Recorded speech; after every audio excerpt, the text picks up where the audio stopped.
Cubbon மாளிகைக்கு அருகாமையில் இருக்கக்கூடிய விக்டோரியா ஹால் என்றும் மிகவும் பழமை வாய்ந்த வரலாறு சிறப்புமிக்க இந்த கட்டிடத்தை மாண்புமிகு துணை முதலமைச்சர் அண்ணன் உதயநிதி ஸ்டாலின் அவர்கள் 2023ஆம் ஆண்டு இதற்கு பூஜையிட்டு இதுக்கு மறுசீரமைப்பு பணிகளுக்காக இப்பணிகள் துவங்கப்பட்டது. தொடர்ந்து இது வரலாறு சிறப்புமிக்க பில்டிங்காக இருப்பதால் இதில் சிறு சிறு பணிகள் மிகவும் துரிதமாக பார்த்து பணிகள் நடைபெற்று வருகிறது.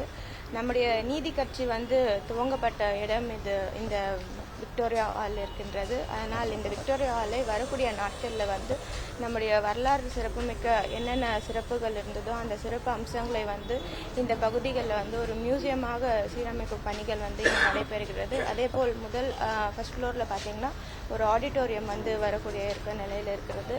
இந்த பணிகள் விரைந்து முடிக்குமாறு ஆணையர் அவர்களிடம் அறிவுறுத்தியிருக்கிறோம். இந்த ஆய்வின் பொழுது மாண்புமிகு இந்து சமய அறநிலையத்துறை அமைச்சர் அண்ணன் பி கே சேகர்பாபு அவர்களும் பெருநகர சென்னை மாநகராட்சியின் ஆணையர் அவர்களும் துணை ஆணையர் அவர்களும் மற்றும் இந்த பணிகளை மேற்கொள்ளக்கூடிய கான்ட்ராக்டர்களும் மாநகராட்சிக்குட்பட்ட பணியாளர்களும் இந்த ஆய்வின் போது மேற்கொண்டிருக்கிறார்கள். இந்த பணிகள் இந்த கட்டிடம் முழுவதுமே பழைய காலத்து ஆங்கிலேயரில் இருந்த பொழுது இந்த பிரிக் கட்டிடமாக இருக்குது. அதாவது செங்கல்ல முழுவதுமாக இந்த கட்டிடம் கட்டப்பட்டு இருக்கிறது. அதற்கான மதிப்பீடுகள் இப்பொழுது இந்த செங்கல் பார்த்தீங்கன்னா ஒரு சில பகுதிகளில் தான் நம்ம இந்தியாவில் கிடைக்கக்கூடிய சூழல் இருக்கு. ஸோ அதே போல செங்கல்ல எடுத்துட்டு அந்த பணிகளை மறுசீரமைக்கிறார்கள்.